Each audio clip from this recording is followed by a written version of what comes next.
ఈ పాడ్కాస్ట్ నచ్చితే లైక్ చేయండి, షేర్ చేయండి, సబ్స్క్రైబ్ చేయండి, ఫాలో అవ్వండి. ఒకనాడు శ్రీకృష్ణదేవరాయల దర్శనానికి సామంత రాజు ఒకడు వచ్చాడు. తన చేతిలోని సంచిని రాయలవారి చేతికిచ్చి, మహారాజా, ఇది ఒక వజ్రం. దీని విలువెంతో మీ రాజ్యంలోని నిపుణులతో పరీక్షించి నాకు తెలపండి. మా రాజ్యంలో దీని విలువను కనిపెట్టే నిపుణులు ఎవరూ లేరు అని చెప్పి వెళ్ళిపోయాడట. ఆ వజ్రాన్ని చూద్దామని సంచి విప్పిన రాజుకు కళ్ళు మిరుమిట్లు గొలిపే కాంతితో తలతల మెరుస్తున్న వస్తువు కనపడింది. అంతే, దాని విలువను బేరీజు వేయాల్సిందిగా రాజ్యంలోని నిపుణులందరినీ కోరాడట. అంటే బేరీజ్ అంటే ఏంటంటే ఇది ఎంత కాస్ట్ ఉంటుంది ఫైండ్ అవుట్ చేయడానికి అక్కడ ఉన్నటువంటి కోర్టులో ఉన్నటువంటి అందరికీ కూడా చెప్పాడట. అందరూ ఆ పనిలో నిమగ్నమయ్యారు. కానీ వారికి ఎంతకీ దాని విలువ ఎంతో తెలియలేదు. ఆ వజ్రం విలువ తెలుసుకోవడానికి నిపుణులు తమ పరిజ్ఞానాన్ని అంతటిని ఉపయోగించారు. పురాతన పుస్తకాలు, వజ్రాలు, రత్నాలకు సంబంధించిన తాళపత్రాలు వెతికారు. కానీ వారి శ్రమ ఫలించలేదు. దాని విలువ లెక్క కట్టడం ఎవరి వల్ల కాలేదు. కానీ అందరూ కలిసి 1,00,000 వరహాలకు తక్కువ ఉండదని తేల్చేశారు. దాంతో శ్రీకృష్ణదేవరాయలు ఆ వజ్రాన్ని తీసుకొని వచ్చి సభికుల ముందు పెట్టి, ఈ వజ్రం విలువ ఖచ్చితంగా బేరుజు వేసిన వారికి 10,000 వరహాలు బహుమతిగా ఇస్తానని ప్రకటించారు. సభికులెవ్వరూ ధైర్యం చెయ్యకపోగా నిపుణులంతా తలలు వేలాడేసుకున్నారు.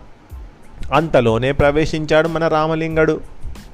రాజుగారి ప్రకటన విని, హోహోసి, అదెంత పని మహారాజా, నేను ఆ వజ్రం యొక్క కాస్ట్ని నేను మీకు చెప్తాను అని. రాజా, ఇది వెలకట్టలేని రాయి అని రాజుగారితో దాన్ని తీసుకొని తన ఛాతీ వద్ద పెట్టుకొని కొద్దిసేపు అలాగే ఉంచాడు. రామలింగ, ఏం చేస్తున్నావు అని సున్నితంగా మందలించాడు రాజు. ప్రభు, నేను నా మనస్సు అభిప్రాయం కూడా తెలుసుకుంటున్నాను అని చెప్పాడు రామలింగడు. రాజా, ఇది ఒక విలువలేని రాయి అని తేల్చేశాడు రామలింగడు. ఏంటి రామలింగ, ఇది విలువలేని రాయి అని నిరూపించు, లేదా సభకు క్షమాపణలు చెప్పు మరోసారి అని మందలించాడు రాజు.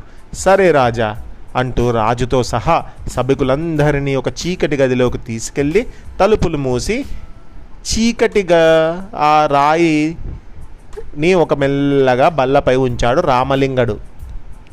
చీకటి గది లోపల వజ్రాన్ని పెడితే ఏమైతే వజ్రం మెరవాలి, కానీ మెరవకుండా అది అట్లాగే ఉంది. రాజా, మీరు ఇందాకటి నుంచి చెబుతున్న వజ్రం ఎక్కడుందో కనిపెట్టండి చూద్దాం అన్నాడు రామలింగడు. రాజుతో సహా ఎవ్వరూ ఆ రాయి ఎక్కడుందో కనిపెట్టలేకపోగా రామలింగడు, మహారాజా క్షమించండి, అది మీ ముందున్న బల్లపైనే ఉంచాను. వజ్రమైతే చీకట్లోనూ మెరుస్తుంది కదా. నేను ఇందాక ఆ వజ్రాన్ని నా చొక్కా లోపల పెట్టుకొని వెలుతురు కనబడుతుందేమోనని గమనించాను అని అసలు విషయం చెప్పాడు రామలింగడు. ఆ రాయి వజ్రం కాదని నిరూపించి 10,000 వరహాలు గెలుచుకున్నాడు తెనాలి రామలింగడు. వరహాలు అంటే అప్పట్లో డబ్బును వరహాలుగా చెప్పేవాళ్ళు అన్నట్టు. చాలా గ్రేట్ అమౌంట్ అన్నట్టు, చాలా మంచి అమౌంట్. ఇది నగల మూట కథ. తెనాలి రామలింగడు అంత తెలివిగా ఆలోచిస్తారు. ఈ పాడ్కాస్ట్ నచ్చితే లైక్ చేయండి, షేర్ చేయండి, సబ్స్క్రైబ్ చేయండి, ఫాలో అవ్వండి. మరొక మంచి చిన్ని కథతోటి రేపు మీ ముందుకు వస్తాం. ఇప్పుడు శుభరాత్రి.